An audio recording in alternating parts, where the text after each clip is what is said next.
Hey everybody.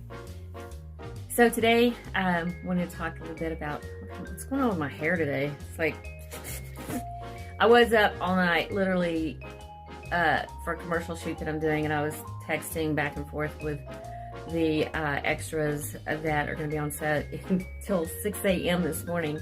Started at 9 o'clock last night until 6 a.m. this morning, so I'm really, lots of coffee. Anyway, so I was going to talk a little bit about something I learned years ago in an acting class. This was way a long time ago, and I learned in this class from a coach back then who was still training as well and is now a very famous actor.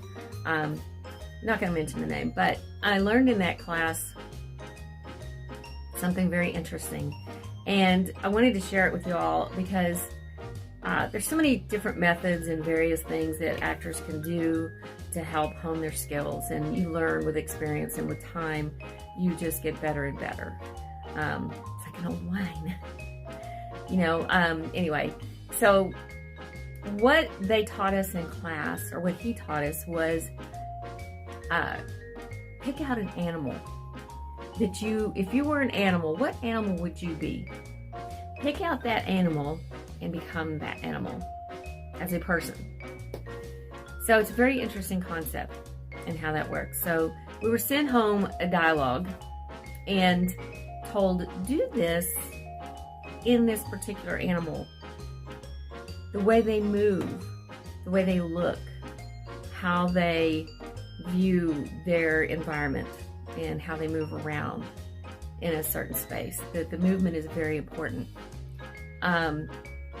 And so we did that and came back the next day, and everybody else had, various animals, different animals. I don't know why I chose this one. I chose an ostrich of all things. I don't know, because I'm scared to death of those things. They're like big, giant, I don't know what they are, dinosaur birds or something, pterodactyls. But I chose an ostrich simply because their movements are so different. Their eyes and the way they perceive things and look, and the way they run and walk even, is just hilarious to me. So I chose an ostrich, and the movement of an ostrich, incorporated that into my character. Elongated neck, and the way they move kind of slowly and look around, and the way they do things. And so I did my scene as an ostrich movement, not as the bird itself, but incorporated that movement into my character.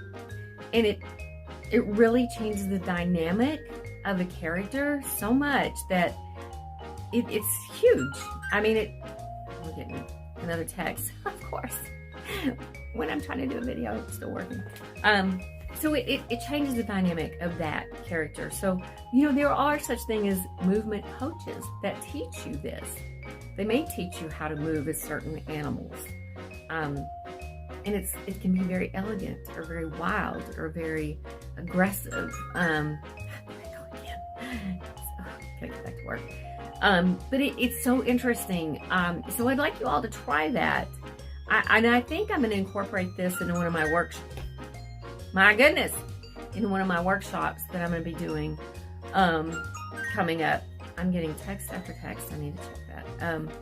So I want to incorporate this, but I want you all to try it at home. Pick out an animal that you would like to acquire their movements, and try that in a character that you create. And I would love to see anybody that taped themselves doing a certain animal movement, but it definitely does change the dynamic of a character. It can be totally different than what anybody expects, because it changes the way you talk, the way you move, the way you look.